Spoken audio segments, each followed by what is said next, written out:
My name is Sandrine Duribe and I am 22 years old. I am 21 years old.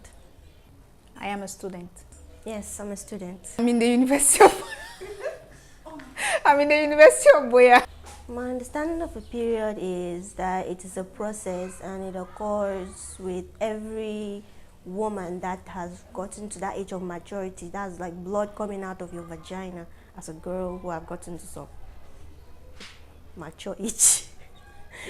I cannot really tell the age at which I started menstruating, but I can approximate to say 13 or 12. I started seeing my period when I was 14.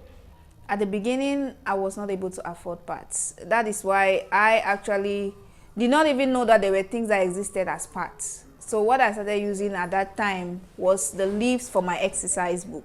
So I would actually tear it out and then I fold and then I put it as my own type of pad. But after some time, I realized that the parts, once the leaves, once they are soaked, they actually tear off. So when they do that now, the blood easily leaks out.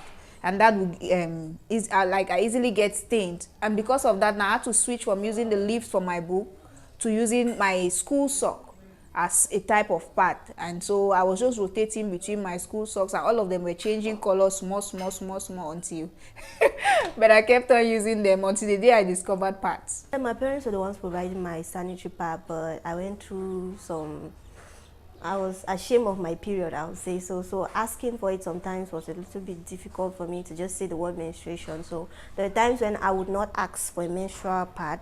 I would prefer to use like cloths, cotton to pad myself than just tell my mom or my father that I need pad for this month. So in a situation where I don't have access to pads, I already have it in mind that socks can be used. So I'll obviously go back to using either the socks or I'll find something like something which is cotton friendly and then I use as my own pad. Yes, I've experienced period shaming before. When I started menstruating, I have experienced period shaming, and that is because I don't know if someone saw me menstruating at some point, but I've heard people say that, oh, this one is ripe for marriage.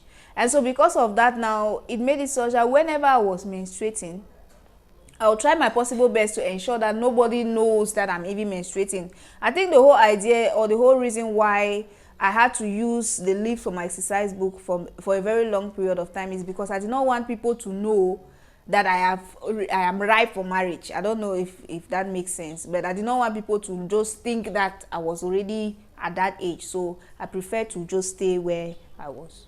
No, I've never been stained. My period has never stained me because most of the times I'm aware of when it's going to start, and I would always either have one spare pad with me or maybe the period start at home and it'll be easier for me to pad myself there.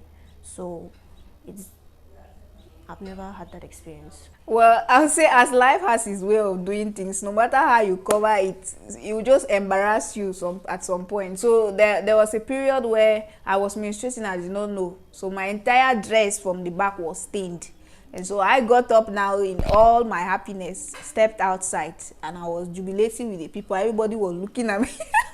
I did not know why people were looking at me like, oh, this is a new celebrity. But only when I realized how somebody pulled me as if I had committed a crime or something, then and they had to tell me that I have menstruated. And also it's from there now they assisted like, oh, use this as a pad. This is what they use when you are menstruating. And I was still very ashamed because somebody became aware that I've reached that age. I don't know. I'm not sure if they do. And if they do, I've never heard any girl in my class say they are going to get a sanitary pad from the infirmary or anything. Most of the times, the girls always go back home if they start seeing, if they notice they are wet or anything. For the school I attended, I cannot really tell if they do make provisions for pads for girls if in case it comes suddenly. But most cases, or for what I have experienced, is what they'll do is they'll actually send you home or they'll grant you a permit to go home. And in my case, whenever I had to go back home, I'll always say I'm sick without necessarily saying that I am menstruating. So maybe I'll say there is a gap between the students communicating what is actually going on and the teachers knowing what to do during those times. I am not comfortable at all talking about it. It's really hard for me, especially from the very beginning. Right now, I would say I'm a little bit comfortable, reason why I'm doing this video. But from the very beginning, it was horrible. I could not even say menstruation. I remember the very first time I asked my mother for a pad, I was like, Mommy, I've started menstruating. So it could not really come out. I've really... For now, I would say that I am comfortable talking about menstruation. But before, I did not want people to know, because knowing is like I've arrived for marriage. If you know it's I've arrived for marriage, how can you be there? And so that mentality, or that or I'll say that I can get pregnant. So that in that case now they will start looking at, so this one can get pregnant. So all of that I could not. But for now, I would say I'm 100% comfortable to talk about menstruation. No, I've never had to miss school because of my period. I have been to school and then left from school because of my period. And that was as a result of menstrual cramps, severe menstrual cramps. Well, now I know that I'm supposed to change after 4 hours, but no, pads are expensive. So most of the times I always change either 3 or 2 twice a day. Often, as per the standards, I'll change after. I don't know. I don't think I change after every 4 hours. I cannot see that one. But I would say I do change at least twice a day. I think I do have access to clean water. That's in our standards here in Cameroon. Clean water is maybe getting it from a tap or a stream. So that's it. I have experienced a shortage of water, especially being a student here in the University of Boya, or living in an area here in Boya where there is constant water shortage or the taps are not flowing. So there are periods like that that will happen, and then you don't know what to do regarding your menstruation, because when you're menstruating, water is highly needed. So in those times you are frustrated. I don't know, you just have to use say stuff just to wipe yourself over and over and feel a little comfortable. No, I don't experience cramps during menstruation, but I do have this there are times when I lose my appetite when I'm menstruating, or I just feel like there are bubbles. I gas a lot, like bubbles in my stomach, so I don't feel the cramps, so that's what I get. I do experience cramps, not just mild cramps. I experience severe cramps, very severe cramps. I go through a lot of pains. I have high temperature. I go through a lot during this period, and the remedies that I've used so far have been paracetamol. That's because I've seen people use it for fever, or for just when they have fever they use it, so I thought it could help with reducing the pain. And also I've gotten to learn about natural remedies, such as using warm water with some lemon and honey as a way to relieve it. And also I've gotten advice from people that you can actually wet your face towel, that is, put it in warm water, and then you massage or just place it on your stomach so that it can relieve the pain. And so as for the cause, I don't know if it is because of the wrong things that I used as pads before that has caused the severe pains.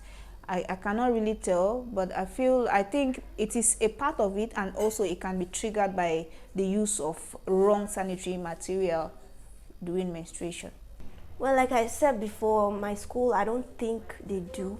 Because if they did, most of the girls will not have to go home. They will just send them to the infirmary to get the drugs.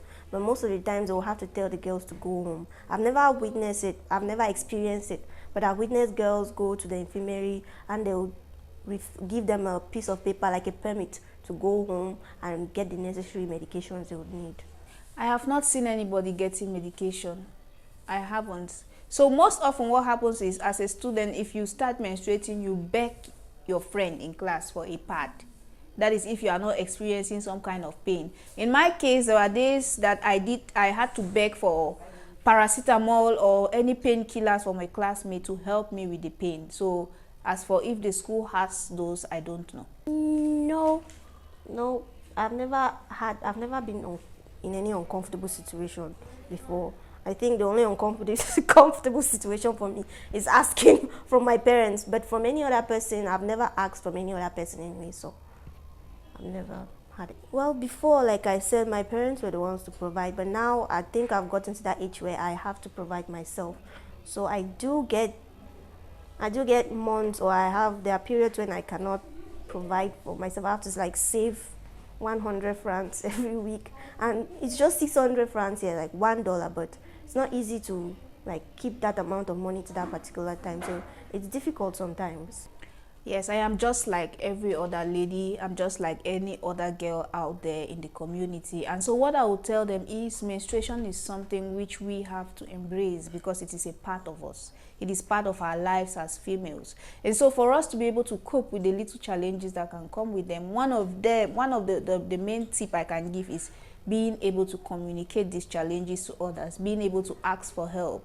And I also encourage parents to, as much as they can, always engage with their teenage daughters or their children when they are getting into the period of puberty, the females, concerning menstruation, and talk to them about this in a friendly manner so that they don't feel ashamed or stigmatized that they are menstruating. And it is going to go a very long way to help young girls out there.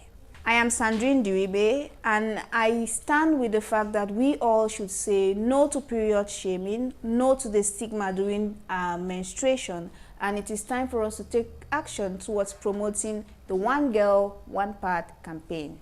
JLU, just like you.